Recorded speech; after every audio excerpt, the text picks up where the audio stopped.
बजार सुधार तथा विकासका लागि विभिन्न माग राखी अनसन लगायतका कार्यक्रमहरू सञ्चालन गरिरहेको सन्दर्भमा बोर्डको गम्भीर ध्यान आकर्षण त भएकै छ।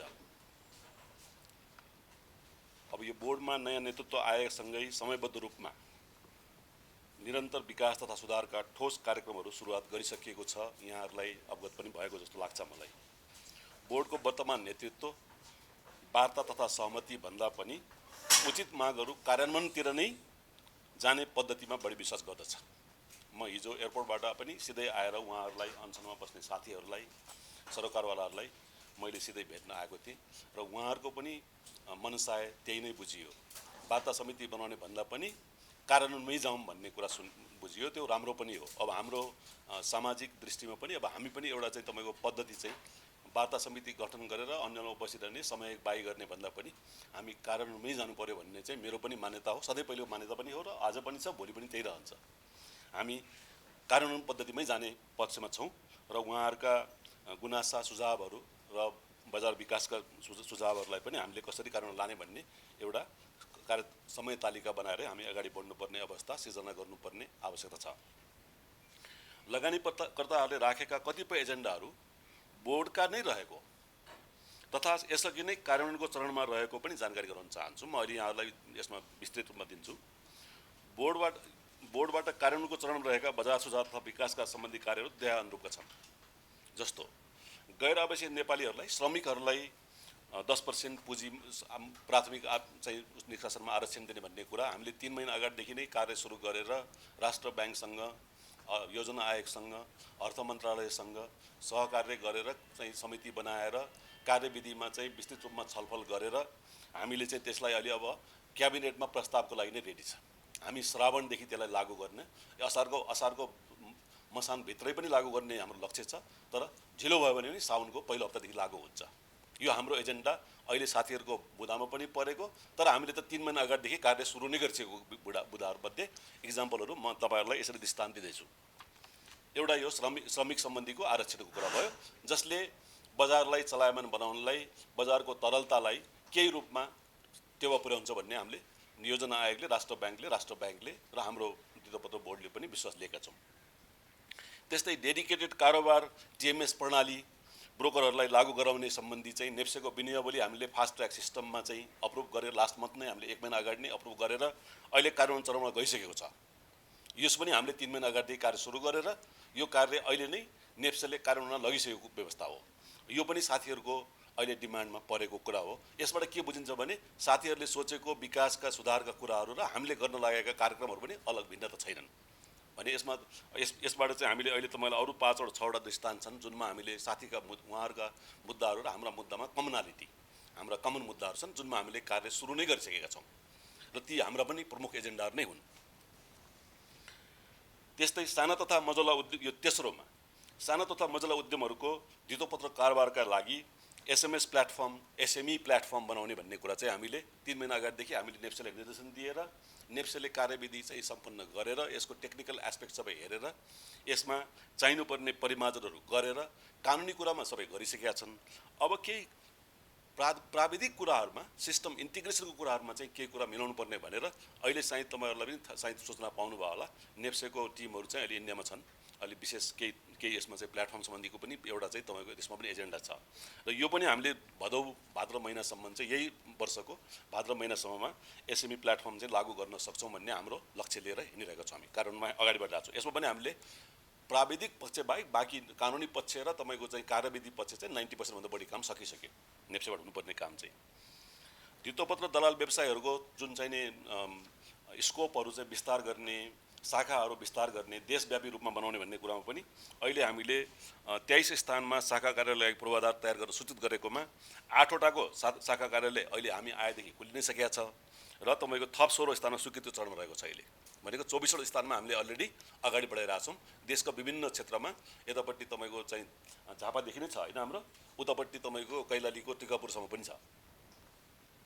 हामीले अगाडि बढाइरहेका छौँ र अब यसलाई विस्तृत रूपमा निरन्तर रूपमा हामी अगाडि बढाउँदै जान्छौँ। त्यस्तै मर्जर तथा एक्विजिसनको सम्बन्धमा रहेको अन्योलता र अन्याय, 1 वर्षसम्म पनि कारोबार रोक्काउने अन्याय चाहिँ हुनु हुँदैन भनेर त कुरा उठाउने पहिलो व्यक्ति मै नै हुँ र मैले नै यो चाहिँ न्यारेटिभ स्टार्ट गरेर राष्ट्र ब्याङ्क गभर्नर साहबसँग हामीले 1.5 महिना अगाडिदेखि नै हामी सहकार्य गरिरहेछौँ र यसमा एउटा उचित समिति बनी यसको चाहिँ काम नै अगाडि बढिसकेको छ। विश्वास छ श्रावण महिनाको अन्तिमसम्ममा हामी त्यसको खाका नै तयार पारेर यसमा राष्ट्र ब्याङ्कको विनियमावली पनि चेन्ज गर्नुपर्ने हुन्छ।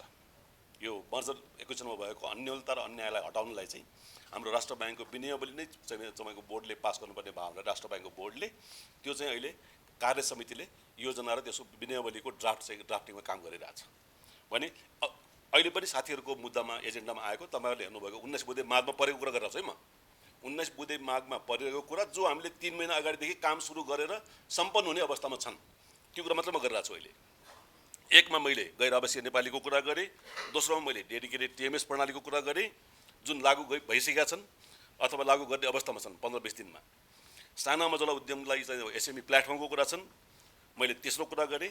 चौथो कुरा गरेँ मैले तपाईँको भित्तोपत्र व्यवसायहरूको चाहिँ तपाईँको शाखा विस्तार र पाँचौँमा मैले कुरा गरेँ मर्जर एक्विजिसनमा भएका अन्यलतालाई हटाउनलाई हामीले गरेका अहिले कार्यहरू र यसलाई चाहिँ तपाईँको श्रावणको अन्तिम महिनासम्म हामी टुङ्ग्याउँछौँ भन्ने गभर्नर साहब र हाम्रो चाहिँ तपाईँको कार्य समितिको अहिले हाम्रो अनुमान छ। त्यसलाई हामी टुङ्गाएर देखाउँछौँ भनेको यसरी 5वटा मुद्दाहरू हामीले अलरेडी तपाईँको चाहिँ साथीहरूको मुद्दामा भएको हामीले कार्यान्वयन चरणमै रहेको मुद्दाहरू हुने। त्यसबाहेक अब धितोपत्र दलाल व्यवसायको व्यावसायिक अभिवृद्धिको लागि पनि बोर्डबाट उक्त व्यवसायहरूको पुँजी वृद्धि तथा कार्यक्षेत्र विस्तार सम्बन्धी कार्य अगाडि बढाइसकेको छ। हामीले नेप्सेलाई निर्देशन दिई नेप्सेले अहिले कार्यविधि बोर्डको लेभलमा डिस्कसनमा छ। अब त्यहाँबाट आएपछि हामीले अर्थ मन्त्रालयको समन्वयत्वमा हामी चाहिँ व्यावसायिक रूपमा जनताहरूलाई चाहिँ लगानीकर्ताहरूलाई उचित सेवा सुविधा र फेयर ट्रान्सपेरेन्ट म्यानरमा गर्न सक्ने उचित तपाईँको चाहिँ मार्जिन लेन्डिङ पनि गर्न सक्ने खालका चाहिँ ब्रोकरहरू सिस्टमहरू चाहिँ कसरी डेभलप हुन्छन् भन्ने एउटा खाका हामी तयार पारेर त्यसलाई पनि हामी अगाडि बढ्छौँ। त्यसमा पनि हामीले अहिले अब नेप्सेबाट हामी कुरिरहेछौँ। नेप्सेबाट आएपछि बोर्डबाट आएपछि हामी त्यसलाई अर्थ मन्त्रालयको समन्वयमा हामी त्यसलाई अगाडि बढाउँछौँ। नेपाल स्टक एक्सचेन्ज लिमिटेडको सेयर विनिवेश सम्बन्धमा नेपाल सरकार अर्थ मन्त्रालयमा अवधारणा पेश गरिसकेको अवस्था यहाँहरूलाई थाहै छ। यसमा अब सरकारले निर्णय गर्नुपर्ने छ। यसमा हामी नेपाल सरकारसँग उचित समन्वय गरी अगाडि बढाउँछौँ। हामी धितोपत्र बजारमा लिने शुल्क सम्बन्धमा बोर्डबाट अध्ययन सम्पन्न हुने क्रममा रहेकोले सोको प्रतिवेदन प्राप्त भए पश्चात सबै सरकारवालाहरूको उचित राय सुझाव लिई अन्तिम रूप दिनेछ। यो पनि अहिले हाम्रो फाइनल स्टेज छ। हामीले 3 महिनादेखि काम गरिरहेको छौँ यसमा। किन कुनै पनि निर्णय गर्दा हामीले सिक्काका सबै पाटा हेर्नुपर्ने हुन्छ। हामीले चाहिँ आन्दोलनका अभियानका कुरा मात्रै सुनेर मात्रै पनि गर्न सकिने अवस्था हुँदैन। हामीले त्यसका पक्ष विपक्ष सबै पाटा हेर्नुपर्ने हुन्छ।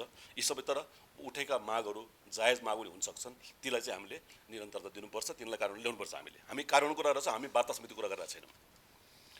दीर्घकालीन लगानीकर्ताका लागि पुँजीगत लाभकर पुनरावलोकनको लागि नेपाल सरकार अर्थ मन्त्रालयसँग आवश्यक समन्वय गरिरहेको छ। यो चाहिँ वास्तवमा हाम्रो नीति कार्यक्रममा हामीले अर्थ मन्त्रालयमा बजेटमा अगाडि पनि पठाएको विषय हो। यो हामीबाट राइटिङमा गएको छ। यहाँबाट नेपाल सरकारको अर्थ मन्त्रालयमा बजेटको घोषणा अगाडि नीति कार्यक्रममा हामीले लगानीकर्ताहरूलाई केही राहत दिने, लगानीकर्ताहरूलाई चाहिँ केही चाहिँ उत्साह जगाउने भनेर हामीले लाभ करमा चाहिँ उचित चाहिँ के डिस्काउन्टको एउटा व्यवस्था गर्ने भनेर स्पेसल्ली तपाईँको दीर्घकालीन लगानीमा भनेर हामीले एउटा ठोस खाका नै प्रस्तुत गरेका थियौँ। तर कारणवश चाहिँ हामीले प्रस्तुत गरेका नीति कार्यक्रममा चाहिँ धेरै कुराहरू चाहिँ अर्थ मन्त्रालयको बजेटमा परे। यो एउटा मुद्दा चाहिँ छुट्न गएको थियो। अहिले यो छुटेको मुद्दालाई पनि समावेश गराउनलाई हामीले उचित पहल गरिरहेछौँ। हरेक दिन हामी गरिरहेको छौँ पहल चाहिँ। र यो पनि हामी गरेर यो चाहिँ मलाई आशा छ यो 1 महिनाभित्रमा हामी चाहिँ यसलाई गरेर देखाउन सक्छौँ भन्ने। मैले आज बिहान मात्रै पनि अर्थमन्त्रीज्यूसँग सल्लाह गरेको छु विषयमा। यो बजेटमा छुटेको थियो, हाम्रो नीतिमा परेको कुरा हो, तर अर्थको चाहिँ पछि बजेट स्पिचमा आएन। यसलाई चाहिँ इन्क्लुड कसरी गर्न सकिन्छ भन्ने कुरा उहाँले कानुनी राय लिइरहनु भएको छ। यो जुन दीर्घकालीन लगानीमा चाहिँ पुँजीगत लाभ करमा जुन छुटको विषयमा धितोपत्र बजारमा नयाँ बजार वितरण सम्बन्धमा नेपाल स्टक एक्सचेन्जबाट अध्ययन भई कार्यान्वयनको चरणमा रहेको छ। यो पनि अहिलेको डेलिगेसन इन्डियामा छ। र प्लस हजुरहरूले हाम्रो नीति कार्यक्रम अहिले जुन नेपाल सरकारबाट बजेटमा आएको छ त्यसमा हेर्नुभयो भने पनि हामीले चाहिँ यो बजारको डाइभर्सिफिकेसन र बजारमा चाहिँ उपकरणको डाइभर्सिफिकेसन पनि हामीले राखेका छौँ। प्राइभेट इक्विटी भेन्चर क्यापिटलका प्लस चाहिँ तपाईँको यो अप्सन फ्युचर्स अप्सनहरू पनि हामीले त्यसमा आएका छन्, नीति कार्यक्रम आएका छन्। धितोपत्र बजार सम्बन्धी नीति तथा कार्यक्रमहरू तथा तय कानुन सम्बन्धमा रूपमा स्थापित लगानीकर्ताहरूलाई सङ्घ संस्थाहरूका प्रतिनिधिलाई कार्यान्वयन समितिमा हामीले प्रतिनिधित्व गर्ने व्यवस्था गरिसकेका छौँ। जस्तो अहिले हामीले मौद्रिक नीतिको समीक्षा, अहिलेको बजारमा परेको नकारात्मक जुन असर छ, जुन साथीहरू चाहिँ यस्तो अप्ठ्यारो अवस्थामा पुग्नु भएको छ भन्ने कुरालाई चाहिँ हामीले ध्यानमा राखेर जुन अहिले हामीले चाहिँ तपाईँको ज्येष्ठको 25 गते हाम्रो वार्षिक उत्सवको दिनमा माननीय अर्थमन्त्रीज्यूको चाहिँ अध्यक्षतामा जुन हामीले राष्ट्र ब्याङ्क अर्थ मन्त्रालयमा राष्ट्र ब्याङ्कको गभर्नर साहब दुवै अर्थ मन्त्रालय सचिवज्यूहरू र म लगायत अर्थमन्त्रीज्यू बसेर हामीले जुन मिटिङबाट यो मौद्रिक नीतिमा ल्याउनु पर्ने परिमार्जनहरू लगानीकर्तालाई परेका मार्काहरूको विषयमा विस्तृत छलफल गरेर एउटा समिति नै गठन गरी तपाईँको चाहिँ राय सुझाव पेश गर्नलाई भनेर जुन समिति गठन भएको छ त्यो समितिको गठन चाहिँ सम्पूर्ण रूपमा सकिसकेका छ। त्यो सकिएर अहिले हामीले अस्ति चाहिँ त्यसको मिटिङ बसेर त्यो मिटिङले अब सम्बन्धित पक्षहरू सरकारवाला भनेको तपाईँको चाहिँ हाम्रा साथीहरू जुन चाहिँ अहिले चाहिँ हाम्रो यसमा विज्ञ साथीहरू हुनुहुन्छ, जुन सरकारवाला साथीहरू हुनुहुन्छ र लगानीकर्ता सङ्घहरू जो नेपाल सरकारबाट मान्यता प्राप्त छन्, ती सङ्घका प्रतिनिधिहरूलाई पनि त्यसमा बोलाएर उहाँहरूको उचित सुझाव र राय पनि लिने भन्ने एउटा कुरा छ। यो कुरा यी सबै कामहरू त हामीले अगाडि बढाइसकेका कामहरू हुन्, हामीले अगाडि गरिरहेका र कार्यान्वयन गइसकेका कामहरू हुन्। अब मर्जर एक्विजिसनको काम र अहिलेको यो मौद्रिक नीतिमा भएको कामहरू चाहिँ यसमा हाम्रो कार्यहरू चाहिँ तपाईँको आगामी दिनका कार्यक्रमहरू हामीले अगाडि कार्यक्रममा बढाइरहेको छौँ। अब जहाँसम्म एउटा हजुरहरूलाई आज एड्रेस नगरी नहुने सवाल के छ भने यो बजार आज यो अवस्थामा छ, यसरी साथीहरू चाहिँ सडकमा आउनुपर्ने अवस्था आयो होइन। अब विश्वका अन्य देशमा सडकमा आउनुपर्ने व्यवस्था आउँदैन, हामी कहाँ छ। अब त्यो एक ठाउँमा आफ्नो अर्कै कुरा भयो, तर साथीहरू यसरी चाहिँ अप्ठ्यारो परेर नै आउनु भएको छ। त्यस पनि हामीले चाहिँ त्यसमा चाहिँ हामी त्यसको मर्म हामीले बुझ्नुपर्छ। तर घटना चाहिँ तपाईँको अहिले विश्वव्यापी रूपमै तपाईँको जस्तो अब अमेरिकामा पनि डाउ जोन्स तपाईँको 33,000बाट 29,000मा ट्रेडिङ भइरहेको छ। एक वर्षबाट हेर्दाखेरि एक वर्ष अगाडिको हेऱ्यो भने 4,000 5,000को इन्डेक्स त्यहाँ घटेको छ। तपाईँको युएसएको न्यासडाक हेर्ने हो भने तपाईँको 14,000बाट 11,000मा आइरहेको छ अहिले। इन्डियाका तपाईँको 62,000बाट अहिले 52,000मा छ भने इन्डेक्सहरू अन्त देशमा पनि घटिरहेका हुन्, नघटेका होइनन्। हाम्रो समस्या चुनौतीहरू अलिकति विभिन्न खालका पनि होलान्। हामी कहाँ इन्डेक्स घटेको मात्रै होइन, हामी कहाँ लगानीको चाहिँ तरलताको पनि सङ्कुचित अवस्था भएको हो कि र त्यसले गर्दाखेरि लगानीकर्ताहरूलाई मारमा पऱ्यो कि भन्ने कुराहरू चाहिँ बढी महत्त्वपूर्ण अहम कुराहरू भइरहेको छ र ती जायज कुराहरू पनि हुन्। त्यही तरलतालाई सुधार्ने भएर हामीले तरलताको बारेमा कुरा गऱ्यौँ। सेकेन्डरी मार्केटमा एनआरएललाई ल्याउने, प्राइमेरी मार्केटमा एनआरएल श्रमिकहरूलाई ल्याउने, यी कुराहरू त हामीले अगाडि बढाइरहेको छौँ र एउटा चाहिँ श्रावणमा, अर्को चाहिँ तपाईँको हामीले असोजसम्ममा कुरा गर्छौँ सेकेन्डरी मार्केटमा भन्ने हाम्रो लक्ष्य लिएर हामी एउटा तालिकामा हिँडिरहेको छौँ। अब अहिले चाहिँ हाम्रोमा तपाईँको यो इन्टरनेसनल कन्फ्लिक्ट र जुन हाई इन्फ्लेसन वर्ल्ड वाइड जुन एउटा तपाईँको ट्रेन्ड चलिरहेको छ, त्यसले गर्दा विश्वकै चाहिँ तपाईँको स्टक मार्केट प्रभावित भएको छ विश्वभरि नै। हाम्रो पनि अलग रहन सक्दैन, तर हामी कहाँ चाहिँ मैले भने जस्तै अरू हाम्रा आफ्ना बाध्यात्मक अवस्थाहरू पनि आछन्। हामीले विज्ञहरूसँग लिएको रायको आधारमा चाहिँ अहिले बजार घट्नुमा र बजारमा चाहिँ तपाईँको एउटा किसिमको यो अलिकति अप्ठ्यारो स्थिति सृजना हुनुमा एउटा चाहिँ मौद्रिक नीतिका 4-12 चाहिँ प्रमुख कारण चाहिँ एउटा हो जस्तो लाग्छ। विज्ञहरूले पनि त्यही भन्छन् होइन। 4-12ले गर्दाखेरि चाहिँ एक किसिमको तपाईँको सेलर्स मार्केट कन्डिसन चाहिँ क्रिएट भयो होइन। सेलर्स मार्केट भयो, बायर्स मार्केट भएन भन्ने कुरा हुँदाखेरि अहिले चाहिँ तपाईँको यसरी चाहिँ मार्केट चाहिँ निरन्तर तल रूपमा जानुमा चाहिँ अब विज्ञहरू सुन्दाखेरि चाहिँ यो कुरा एउटा प्रमुख कारण हो भन्ने कुरा आउँछ। अर्को कुरा 150%को तपाईँको जोखिम भारित औषध छ। यो पनि हामीले इन्टरनेसनल कन्टेक्स्टमा हेर्दाखेरि र हाम्रो डोमेस्टिक कन्सेप्टमा हेर्दाखेरि र त्यसको लिगालिटी हेर्दाखेरि पनि त्यसका चाहिँ जस्तो अब सेयर चाहिँ डिम्याट फर्ममा भइसकेका हुनाले तिनीहरू चाहिँ त्यसको फोक्लोजर नन पर्फर्मिङ कन्डिसनमा चाहिँ लोन चुक्ता नभएको अवस्थामा ब्याङ्कहरूलाई तपाईँको चाहिँ आफ्नो नामसारी गरेर अक्सन गरेर आफ्नो लगानी उठाउनलाई चाहिँ सेयर चाहिँ अझ सेफ लगानी मानिन्छ संसारभरि नै। किनभने डिम्याट फर्ममा भयो हुनाले इन्स्ट्यान्टेनियसली ट्रान्सफर हुन्छ, तर फिजिकल एसेट्सहरू ट्रान्सफर हुँदैनन्। फिजिकल एसेट ट्रान्सफर गर्नलाई ब्याङ्कले चाहेर पनि 8-10 वर्ष कुर्नुपर्ने हुन्छ, कोर्ट सिस्टमबाट जानुपर्ने हुन्छ। त्यस कारणले पनि यो जोखिम भारित औषध चाहिँ 150%बाट अलिकति कम त्यसलाई चाहिँ उचित व्यवस्थापन भइदियो भने चाहिँ राम्रो हुन्छ भन्ने यी दुईवटा कुराले गर्दाखेरि तरलतामा चाहिँ र सेयर बजारमा एउटा नकारात्मक प्रभाव परेको भन्ने विज्ञहरूको एउटा चाहिँ तपाईँको सुझाव पनि आएको छ। हामीले त्यसलाई चाहिँ राष्ट्र ब्याङ्कसँग त्यही भएर नै हामीले माननीय अर्थमन्त्रीको संयोजकत्वमा गभर्नर साहबसँग पनि बसेर उहाँहरूले पनि आखिर यो सुधार गर्नलाई नै अगाडि बढ्नु भएको छ। तर उहाँहरूको नीतिले 4-12को नीतिले गर्दाखेरि अप्ठ्यारो परेको छ भने त्यसलाई चाहिँ केही परिमार्जन गर्नुपर्ने छ भन्ने आवश्यकता चाहिँ देखिन्छ। त्यही भएर नै समिति बनेको छ। त्यो समितिले गर्नुपर्ने छ। अब समितिमा दुईटा कामहरू गर्नुपर्ने छ। एउटा तपाईँको सर्ट टर्म मेजर छन्। अहिले साथीहरूलाई अप्ठ्यारो परेको साथीहरूलाई कसरी चाहिँ केही राहत दिने, 4/12को म्यादलाई केही अलिकति तन्काउने हो कि ब्याज तिर्नुपर्ने टाइमहरूलाई तन्काउनु पर्ने हो कि, त्यसमा पनि समितिले काम गर्नुपर्ने म देखिरहेको छु। अर्को चाहिँ लङ टर्म मेजरमा एउटा काम गर्नुपर्ने छ। अब यसभन्दा पनि यही कुराहरूमा सबभन्दा जरुरी कुरा के छ भने अब हामीले यस्ता समस्याहरू मौद्रिक नीतिमा या चाहे राष्ट्र ब्याङ्कले नीति ल्याउने नीति होस् या हामीले ल्याउने नीति होस् या बीमा समितिले ल्याउने नीति होस्, आजको मात्रै सोलुसनमा पनि हेर्नु हुँदैन। हामीले दीर्घकालीन अगाडिको पनि दिनका सोलुसन पनि हामीले हेर्नुपर्ने हुन्छ। मलाई मेरो आफ्नो अन्तर्राष्ट्रिय अनुभवको आधारमा म आफू चाहिँ म के भन्न सक्छु भने राम्रो प्रोटोकल चाहिँ कस्तो हो भने बजारमा वित्तीय क्षेत्रमा गाँसिएका संस्थाहरू जस्तो नेपालको वित्तीय क्षेत्रमा गाँसिएको नियमनकारी संस्था भनेको नेपाल राष्ट्र ब्याङ्क हुनुहुन्छ, हामी छौँ, त्यसपछि बीमा समिति छ। यी समितिहरूको बिचमा हामीले कुनै नीति ल्याउँदाखेरि एक आपसमा जस्तो अब धितोपत्र बजारले ल्याएको नीतिले हुनसक्छ राष्ट्र ब्याङ्कको नियमन गर्ने प्रणालीमा केही असर गर्न सक्छ। राष्ट्र ब्याङ्कले नियमन कुनै पोलिसी ल्याउँदाखेरि धितोपत्र बोर्डको कार्यक्षेत्रमा असर गर्न सक्छ। हामीले गर्ने कार्यक्षेत्रले चाहिँ पोलिसीले कुनै इन्सुरेन्स सेक्टरलाई पनि इम्प्याक्ट गर्न सक्छ भने हामीले त्यस्ता पोलिसी आउनुभन्दा अगाडि नै यस्ता चाहिँ वित्तीय क्षेत्रमा भएका एजेन्सीहरूको बिचमा आन्तरिक समन्वय चाहिँ तब हुनु एकदम जरुरी छ र त्यो समन्वय चाहिँ अर्थ मन्त्रालयको थ्रुबाट हुनुपर्छ भन्ने हाम्रो मान्यता हो। र त्यसको लागि पनि अब आजका दिनदेखि नै हामीले आज बिहान पनि अर्थ मन्त्रालयमा हामीले यो विषयमा कुरा उठाएका छौँ र अब चाहिँ हामीले वित्तीय क्षेत्रका बिचमा यसरी चाहिँ चाहे मोनेटरी पोलिसी आओस् चाहे हाम्रो सेवनको कुनै पोलिसी आउन् या बीमा समितिको पोलिसी आउन्, ती पोलिसीहरूको बिचमा चाहिँ आन्तरिक समन्वय चाहिँ उचित समन्वय अर्थ मन्त्रालयको थ्रुबाट चाहिँ गर्नुपर्छ भन्ने, त्यो भएपछि प्रोपर कोअर्डिनेसन भएपछि कमसेकम यस्ता त्रुटि या तपाईँ एक पक्षबाट आउने चाहिँ कुनै पोलिसीहरू चाहिँ बजारमा नआउँदाखेरि चाहिँ अनि बजारमा लगानीकर्ताहरूलाई सुरक्षाको वातावरण चाहिँ त्यसले पनि एउटा क्रिएट गर्छ। भोलिको लागि एउटा लङ लास्टिङ एउटा पोलिसी मेकिङको फ्रेमवर्क हो यो चाहिँ। यसमा हामीले पहल गरिरहेछौँ र हामी यसमा नेपाल सरकारलाई अब हामी लेखेर नै पठाउँछौँ यसको चाहिँ तपाईँको कानुनी व्यवस्थाको लागि। अब बाँकी रह्यो तपाईँको अहिले हामीले कुरा गर्दाखेरि अलमोस्ट 12-13वटा बुदामा हामी आइसकेका छौँ। अब बाँकी रहेका केही बुदाहरू बाँकी छन् जसमा हामीले आज कुरा गरेका छैनौँ। अहिले तपाईँहरूसँग हामी कार्यान्वयन गइसकेका छैनौँ, तर कतिपय बुदाहरू छन् जसलाई हामीले कार्यान्वयन लान सक्ने अवस्था पनि छैन। जस्तो तपाईँको 70% म्युचुअल फन्डमा तपाईँको चाहिँ रिजर्भेसन गरिदिने। अब कर्मचारी सञ्चय कोषको पैसा के हो पहिला बुझ्नु पर्यो।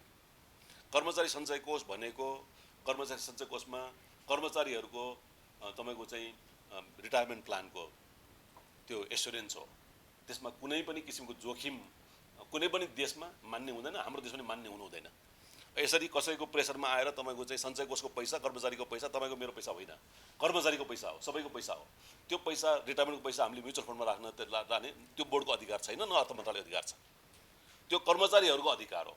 उहाँहरूको अधिकारमा अब हाम्रो यो बुदामा जस्तो यस्ता कुराहरू आछन्। अब यस्तो कुराहरू गर्न सम्भव छैन। सम्भव नहुने कुरालाई हामीले समय खर्च पनि गर्नु हुँदैन। त्यस्तो अटो इडिआइएस भन्ने छ, त्यो पनि तपाईँको अहिले हामीले बुझ्दाखेरि इभन तपाईँको अहिले जति साथीहरूले यो 19 बुँदे माग बनाउनु भएको छ उहाँमध्ये कतिहरूले त स्वीकार पनि गर्नुभएको छ कि यो त सम्भव छैन, यो त पोसिबलै छैन भनेर। किनभने अटो इडिआइएस गर्नलाई त सेटलमेन्ट पनि त T+0 हुनु पऱ्यो नि त नि, लगानीकर्ताले पनि त पैसा त्यही दिन दिनु पऱ्यो नि, त्यही दिनै ट्याक्स त रफादफा त हुनु पऱ्यो नि त नि, होइन। यो कुरा विस्तृत रूपमा तपाईँको CDSCसँग कुरा भएर एक्चुअली उहाँहरू पनि क्लियर हुनुहुन्छ। यसमा पनि समय खर्च गर्नुपर्ने जस्तो मलाई लाग्दैन। यो कुरा हुन अलिक गाह्रो छ भन्ने छ। अर्को चाहिँ तपाईँको ब्रोकर लाइसेन्स सम्बन्धमा उचित निर्णय मैले अघि भने लिइरहेछौँ। त्यसमा नेपाल सरकारसँग समन्वयमा उहाँहरूले खोजे जस्तै बजारलाई तपाईँको अगाडि बढाउने दिगो रूपमा र लगानीकर्ताहरूलाई र तपाईँको चाहिँ एउटा सुरक्षित वातावरण दिने खालको उसमा जानुपर्छ हामी। त्यसमा हामी जान्छौँ। T+0 को बारेमा त धेरै बोल्नु पर्दैन। हामीले अलरेडी तपाईँको 3 महिनादेखि हामी यो कार्यमा यति सिन्सियरली लागेका छौँ। T+ सेटलमेन्टमा हामीले तुरुन्तै कारवाही गरेका छौँ, यो गरिसकेका छौँ। बोर्डले तपाईँको त्यस्ता निर्णय धेरै 2टा निर्णय गरिसकेका छ। सायद यहाँहरूले नै कभरेज गर्नुभएको छ र म यहाँ आज यही मञ्चबाट हजुरहरूलाई के भन्छु भने T+0 सेटलमेन्ट सम्बन्धी कुनै दुविधा छ, कहीँ अन्याय भएको छ, कहीँ चाहिँ तपाईँको त्यस्तो तपाईँहरूसँग पनि केही छ भने यहाँले हामी कहाँ बोर्डमा प्रस्तुत गर्नुहोस्। हामीले तपाईँको हामीसँग पेस आएको र हामीले छानबिन गरेर यदि चाहिँ त्यो अन्यलता भएको छ र कानुनमा चाहिँ मिचेर कसैले ब्रोकरहरूले काम गरेका छन् भने हामी त्यसलाई ठाउँको ठाउँमै कारवाही गर्छौँ। बोर्डले कारवाही गर्छ। बोर्ड कारवाही गर्नमा चाहिँ पछाडि हट्ने एजेन्सी छैन अहिले। यो यहाँहरूलाई म क्लियरली भन्न चाहन्छु। र आज हामीले यहाँहरूलाई बोलाउनुमा चाहिँ यसरी चाहिँ हामीले अब साथीहरूको डिमान्डका सन्दर्भमा उहाँहरूका चाहिँ उचित मागहरूलाई हामीले वार्तामा राखेर तन्काउने र खालि एउटा आश्वासन दिने भन्दा पनि हामीले चाहिँ एउटा कार्यान्वयनकै रूपमा चाहिँ एउटा चाहिँ मितिमै गएर मैले भने जस्तै 7-8 बुधबार त हामीले 1 वर्षको टाइम पनि राखेका छैनौँ, कुनैमा 1 महिना, कुनैमा 2 महिना, कुनैमा 3 महिना राखेका छौँ।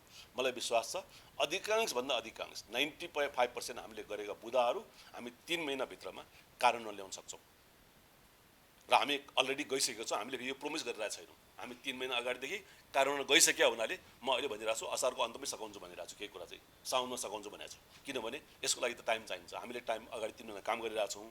यो भन्न खोजेको के हो भने उहाँहरूका एजेन्डा र हाम्रो एजेन्डाहरू धेरै कमन पनि छन्। सबै एजेन्डा फुलफिल चाहिँ हुँदैनन्, पोसिबल नहुने एजेन्डा हुन्छन्। त्यसमा हामी रियलिस्टिक हुनुपर्छ। त्यो कसैले मागेर पाउने कुरा पनि होइन, कसैको अधिकार क्षेत्र पनि हेर्नुपर्छ। अब राजनीतिक नेताहरूले पोजिटिभ नेगेटिभ बोल्न नपाउने भन्ने छ, त्यो मेरो कार्यक्षेत्रको कुरा भएन होइन, त्यो मैले गर्न सक्ने कुरा भएन। हामीले न अर्थ मन्त्रालयले गर्न सक्छ न हामीले गर्न सक्छौँ। हो, सामाजिक सोसियल मिडियामा जुन एउटा किसिमको मैले त म आएको यो पदमा बहाली गरेको दिनदेखि म बोलिरहेको छु, सोसियल मिडियामा पण्डितरी गरेर जुन चाहिँ नि तपाईँको जनताको लगानीमा जोखिममा पार्ने र आफ्नो सर्ट टर्मलाई चाहिँ तपाईँको चाहिँ एकछिन लाभलाई हेर्ने बानी छ, त्यो चाहिँ ऐनमा परिमार्जन गरेर त्यसलाई चाहिँ तपाईँको दण्डित गर्ने अवस्था र सोसियल मिडिया चाहिँ तपाईँको रेगुलेटेड हुनुपर्ने अवस्था चाहिँ ल्याउनुपर्छ। किनभने लगानीकर्ताको सानो सानो सपनाहरूमा कुल्चिएर आफ्नो सपनाको महल बनाउने अधिकार कसैलाई पनि हुनु हुँदैन। तर अहिले कानुनमा तपाईँको त्यसको ग्याप छ, भोइड छ। अहिलेको कानुनले, अहिलेको धितोपत्र ऐनले, अहिलेको नियमावलीले सोसियल मिडियालाई छोएको छैन। अहिले हामीले बारम्बार अर्थ मन्त्रालयसँग, श्री 5 सरकारसँग यो कुरा गरिरहेछौँ। श्री 5 सरकार हामी नेपाल माई एपोलोजी, नेपाल सरकार र अर्थ मन्त्रालय यसमा असाध्यै सिरियस छ। नेपाल सरकार र अर्थ मन्त्रालय धेरै सिरियस छ यो विषयमा। उहाँहरूले पनि हामीलाई चाँडोभन्दा चाँडो कानुनी जुन हाम्रो चाहिँ प्रबलीकरण समितिहरू हुन्छन्, हाम्रो कानुन मन्त्रालयतर्फ जानुपर्ने हुन्छ, हामीले ती सबै कुराहरूलाई चाहिँ ल्याएर एउटा प्रस्ताव ल्याउनुहोस्। किनभने यी कुराहरू चाहिँ समेट्नुपर्छ। यी कुराहरूले चाहिँ गर्दाखेरि बजारमा जुन किसिमको चाहिँ तपाईँको अलि एडभान्टेज सिकिङ जुन एउटा टेन्डेन्सी हुन्छ, ती टेन्डेन्सीहरूलाई चाहिँ निरुत्साहित गर्ने र कानुनी रूपमा नै अनि अधिकतमभन्दा अधिकतम सजायमा लाने व्यवस्था चाहिँ हामीले लागू गर्नुपर्छ। त्यसले गर्दाखेरि चाहिँ तपाईँको कसै पनि लगानीकर्ताको तपाईँको भविष्यमाथि कसैले आफ्नो तपाईँको सेल्फ इन्ट्रेस्टमा चाहिँ फाइदा लिने वातावरण चाहिँ नबनोस् भन्नुको लागि चाहिँ यो कुरा पनि उहाँहरूको मुद्दा र हाम्रो मुद्दामा हाम्रो सोचाइमा एउटै मुद्दा हो, कमन एजेन्डा छन्। यसकारण हामीहरूले आज मेरो रिक्वेस्ट उहाँहरू साथीहरूलाई के छ भने हामी कार्यान्वयनको दिशामा अगाडि बढिसकेका हुनाले, आज मात्रै होइन 3 महिना अगाडिदेखि हामी अलरेडी बढिसकेका हुनाले म साथीहरूलाई चाहिँ ससम्मान यो अनसनको कार्यक्रम अन्त्य गरी बरु हामीलाई चाहिँ यो सघाउनु पर्यो। किनभने अब दिनको दिन यसरी चाहिँ हाम्रो गेटको अगाडि नै बन्द भयो भने त हाम्रो कार्यान्वयन मैले दिएको मितिहरूमा म पनि चुक्न सक्छु फेरि होइन। त्यो कुरा यहाँहरूले पनि न्याय दिनु पर्यो, मिडियाले पनि एउटा उचित न्यारेटिभलाई बजारमा इस्टाब्लिस गर्नु पर्यो, उहाँहरूले पनि उचित न्यारेटिभलाई विश्वास गर्नु पर्यो। किन हामीहरूको सबैको इन्ट्रेस्ट भनेको सामूहिक हितको कुराहरू हामीले गर्ने हो, व्यक्तिगत र सानो समूहको हितको कुरा हामीले गर्ने होइन। हामीले ठुलो समूहको हितको कुरा गर्ने हो र त्यसका लागि चाहिँ उहाँ साथीहरूको पनि हामीलाई सहयोग चाहिन्छ, उहाँहरूको पनि सद्भाव चाहिन्छ र उहाँहरूले राम्रा मुद्दाहरू उठाउनु भएको छ। ती मुद्दालाई हामीले असाध्यै कदर गरेका छौँ। त्यही भएर हामी त्यसलाई चाहिँ कार्यान्वयनमा लगिसकेका छौँ र लान्छौँ र त्यसलाई सम्पन्न गरेर छोड्छौँ। हामी बरु यदि हामीले 6 महिनामा भनेको काम हामी 6 महिनामा सकेनौँ भने बरु त्योभन्दा बढी आन्दोलनको लागि चाहिँ हामी हकदार हुन्छौँ। बरु उहाँले बरु गर्न सकिन्छ, त्यसको लागि चाहिँ म रेडी छु, म अकाउन्टेबल छु। हाम्रो पुरा टिम, हाम्रो पुरा संस्था अकाउन्टेबल छ। हामीले बोलेका कुराहरू हामी पुर्याउँछौँ, नपुर्यायो भने हामी सुन्न तयार छौँ, तर पुर्याउनुभन्दा अगाडि शङ्का गरेर मात्रै हुँदैन। शङ्काको दृष्टिले हेर्नु भएन, हामीलाई काम गर्ने वातावरण चाहिँ दिनु पर्यो, बजारले पनि दिनु पर्यो, यहाँहरू चाहिँ मिडियाका साथीहरूले पनि दिनु पर्यो। हामीलाई चाहिँ एउटा उचित मिडिया एउटा चाहिँ काम गर्ने वातावरण दिनु पर्यो। हामी यो टाइम बााउन्ड फेसनमा हामी काम गर्न, हाम्रो नेचर नै त्यही हो, मेरो नेचर त्यही नै हो, साथीहरूले पनि नेचर त्यही नै हो।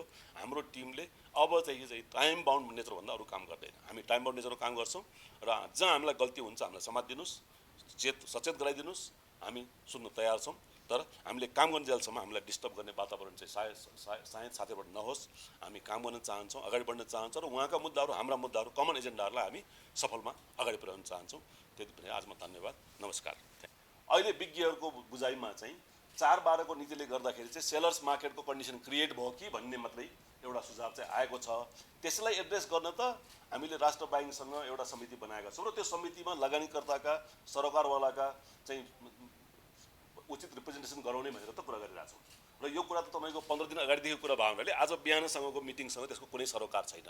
आज बिहानको भनेको अहिले यो 19 बुँदे जुन यो तपाईँको मागहरू छन् त्यो 19 बुँदे मागमा हाम्रा बोर्डको पोजिसनिङ के हो, हामीले गरेका अहिलेका क्रियाकलाप चाहिँ कुन कुन ठाउँमा छन्, यसलाई कसरी चाहिँ तपाईँको कार्यतालिकामा लाने हो, हाम्रो चाहिँ यसलाई एड्रेस गर्ने तरिका के हो भन्ने भिजनमा आज हामीले विस्तृत 3 घण्टा बसेर पोइन्ट बाई पोइन्ट हामीले छलफल गरेका छौँ। किनभने कतिपय कुरा हामीले बोर्डले तपाईँलाई समय तालिका दिनलाई मलाई नेपाल के अरे अर्थ मन्त्रालयको मलाई कन्सेन्टको आवश्यकता हुन्छ। किन हामीले उहाँहरूकै सहजीकरणको थ्रुबाट किन हामीले कुनै पनि तपाईँको विनयावली पास गर्ने, नियमावली पास गर्ने, निर्देशिका पास गर्ने गर्दाखेरि हामीले हाम्रो धितोपत्र बोर्डमा आफ्नो एउटा विज्ञ टिम हुन्छ।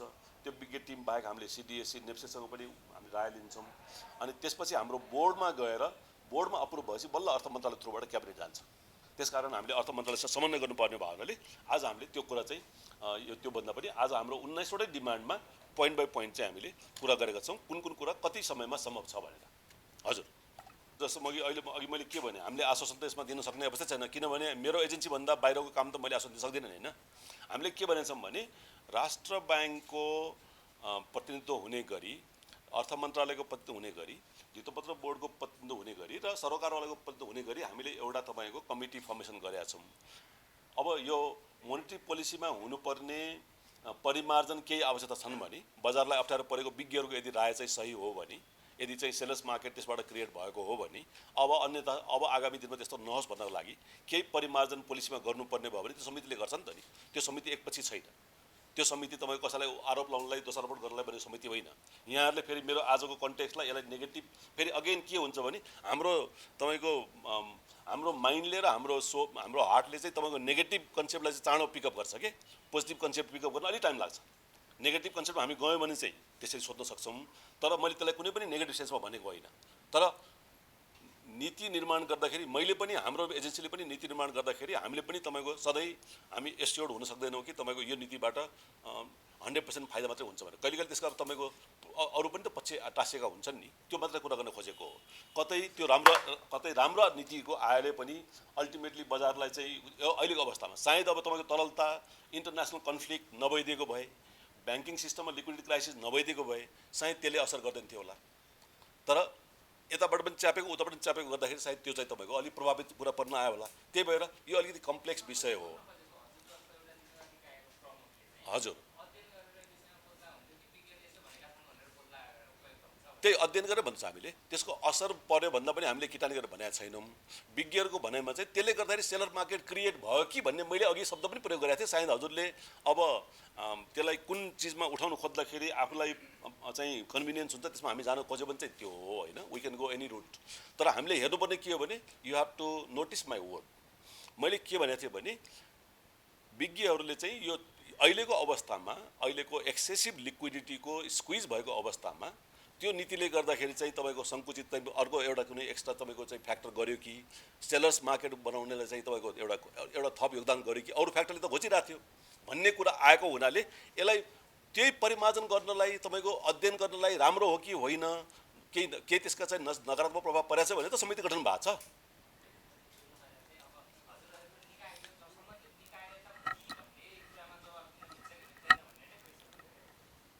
हो त्यो मिल्दैन। हामीले हचुवामा तपाईँको केही पनि कुरा गर्न मिल्दैन।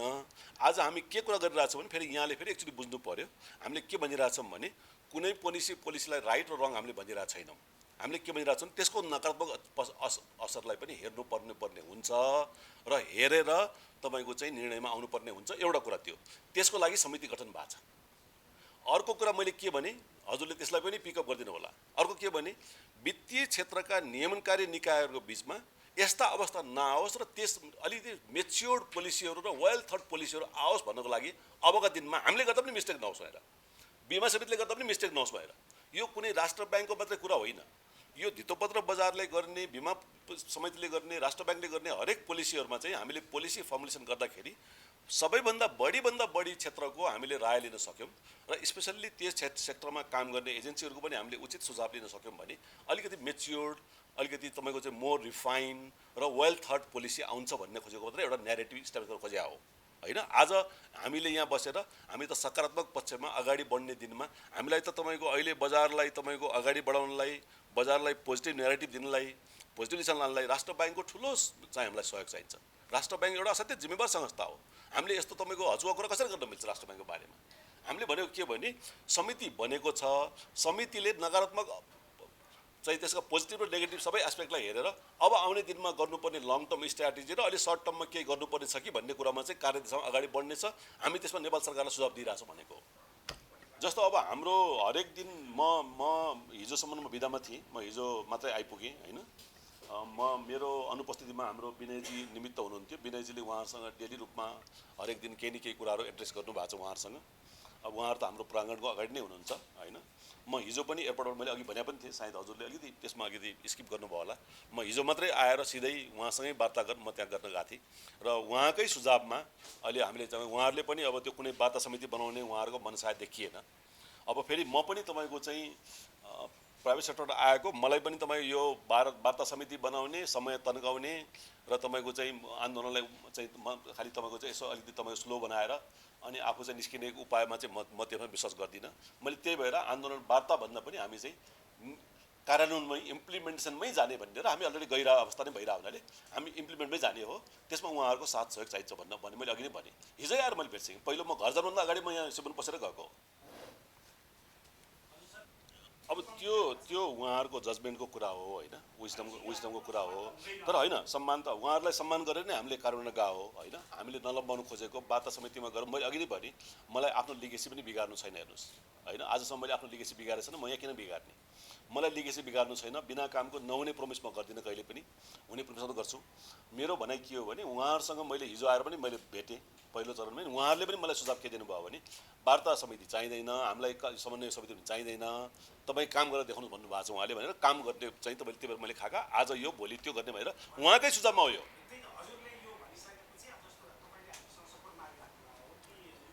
हजुर, मैले आज यो प्लेटफर्मबाट यहाँहरूको माध्यमबाट मिडियाका साथीहरू मित्रहरूलाई र साथी चाहिँ बाहिर बस्नुभएका हाम्रो साथीहरूलाई उहाँहरूलाई र आम साधारण लगानीकर्ताहरूलाई पनि मैले चाहिँ सहयोग मागेको हो। मैले सहयोग मागेको सबैसँग हो। मैले सहयोग मागेको के हो भने हामी कार्यान्वयनमा चाहिँ तपाईँको समय सीमा तोकेर यो दिनमा यो गर्ने, यो महिनामा यो गर्ने भनेर यसरी चाहिँ पोइन्ट बाई पोइन्ट मैले कुनै पनि तपाईँको यसरी व्हाइट ब्रस गरेको छैन। मैले त्यो गरेको कारणले के हो भने हामीलाई हरेक चाहिँ तपाईँको श्रावण भनेको श्रावणमै गर्ने, भदौमा भनेको भदौमा गर्नुपर्ने, मलाई त्यो बाध्यता हामीले एउटा सिर्जना गर्नुपर्छ। कामको वो कल्चर त्यही नै हो मैले सिकेको। त्यो गर्नलाई एउटा उचित वातावरण चाहिन्छ, सबैको चाहिन्छ। उहाँहरूको पनि चाहिन्छ, यहाँहरूको पनि चाहिन्छ, अरू यहाँ आउनु नभएको र उहाँ पनि आउनु नभएको सबैको चाहिन्छ भन्न खोजे हो। मेरो मेरो मेरो बिन्ती, मेरो अनुरोध चाहिँ त्यो हो होइन। सबै अनुरोध त मानिँदैन नि होइन, अनुरोध गर्न मिल्छ, अपेक्षा गर्न मिल्छ। भएन भने हामीले अझ काम गरेर देखाउँछौँ नि, काम गरेर देखाउँछौँ। हामीले चाहिँ अर्को उपाय छैन। हेर्नुहोस् हामी, तर म तपाईँको वार्तामा बसेर समय नष्ट गर्ने मान्छे चाहिँ होइन। म काम गरेर मलाई बरु एक दिन काम गरेर देखाउनु पर्ने छ। उहाँहरूको मैले भन्न खोजेको आज यो के को लागि राखेको हो भने उहाँहरूको मुद्दाले पनि एउटा उचित स्पेस पाओस्। यसरी हाम्रो थ्रुबाट अफिसियल्ली यो उहाँहरूको मुद्दाहरूलाई कार्यान्वयनमा लगिसकेको मुद्दाहरू हुन्। हामीले तपाईँको उहाँहरूले त्यो तपाईँको कुनै बकमपछि त ल्याएको छैन नि त नि, राइट मुद्दा ल्याएर न हाम्रो पनि कमन एजेन्डा भएको छ त भन्ने कुरा पनि देखाउनु खोजेको हो। र यदि चाहिँ तपाईँको हामीले चाहिँ यसरी चाहिँ बोर्डले नै एक्सेप्ट गरेर अगाडि कार्यान्वयन लगिरहेछ भने अनि त्यसको औचित्य किन भयो त? साथीहरूलाई यसरी चाहिँ बिरामी यसरी जिन्दगी चाहिँ अर्कोको जिन्दगी किन धरापमा पार्ने? काम नहुने भयो भने त तपाईँको कमसेकम धरापमा पार्न मिल्यो। जब काम भइरहेछ, हुनेवाला छ, एउटा समय सीमा तोकिरहेछ, नेपाल सरकार पनि त्यसमा चाहिँ एकदम चिन्तित छ, सिरियस छ भने किन त्यो गर्ने भन्ने कुरा मेरो रिक्वेस्ट थियो। मेरो रिक्वेस्ट सबै रिक्वेस्ट मान्नुपर्छ भन्ने पनि होइन। त्यो आफ्नो आफ्नो विजडम र आफ्नो आफ्नो जजमेन्ट हो। वास्तव वित्तीय क्षेत्रको हकमा चाहिँ राष्ट्र ब्याङ्कको विनियावलीमै छ। यो तपाईँको मर्जर एक्विजिसन हुँदाखेरि नेप्सेमा तपाईँले कारोबार रक्क भएको चिठी लिएर मात्रै एप्लाई गर्नुपर्छ। सायद यहाँहरूलाई प्रोसेस थाहा छ कि छैन। तर बिमा समिति र अरू हाइड्रो पावर सेक्टर, अब हाइड्रो पावरमा त्यस्तो मर्जरको कुरा त ठुलो भएको छैन होइन। सबै मर्जर एक्विजिसन बढी ब्याङ्किङ सेक्टरमै भएको छ, बिमा समितिमा बिमा सेक्टरमा भएको छ भनेपछि तपाईँको अहिले बिमा समितिले चाहिँ राष्ट्र ब्याङ्कमा भएको विनियावली गर्दाखेरि त्यसलाई युनिफर्मिटी गर्न भनेर केही चिठी लेखेको आधारमा नेप्सेले रोकेको देखिन्छ। हामीले बोर्डले नेप्सेलाई यदि चाहिँ कुनै नियमकारी निकायमा नभएको अवस्था छ भने त्यसमा चाहिँ फुकुवा गर्ने अवस्था सिर्जना गर भनेर नेप्सेलाई हामीले चाहिँ निर्देशन जारी गरिसकेका छौँ। तर यो विषयमा चाहिँ राष्ट्र ब्याङ्कको गभर्नर साहब र समस्त टिम पनि असाध्यै पोजिटिभ भावनाले यो मर्जर एक्विजिसनमा चाहिँ यसलाई सरल सहजता ल्याउनुपर्छ र उचित तपाईँको कार्यान्वयनमा लानुपर्छ। गल्ती गर्नेलाई ठाउँको ठाउँमा कारवाही गर्नुपर्छ। तर गल्ती गर्नेको भरमा चाहिँ तपाईँको गल्ती गर्यो भन्दैमा एकजनाले गल्ती गर्यो भने 100जनालाई दुःख दिन पाइँदैन भन्ने कन्सेप्ट सबले बुझ्नु भएको छ। र त्यसमा चाहिँ मर्जर एक्विजिसनमा सम्पूर्ण सेक्टरमा चाहिँ तपाईँको यस्तो अन्योलता हुनु हुँदैन भन्ने सबैको मान्यता छ। अहिले चाहिँ तपाईँको नेप्सेले इन्सुरेन्स सेक्टरमा पनि सहजीकरण गरिरहेछ। रोक्का हुँदैन तपाईँको यो श्रावणको अन्तिम महिनापछि रोक्का कसैको हुँदैन। हामी त्यसलाई तपाईँको गरेर देखाउँछौँ, रोक्का हुँदैन। हजुर।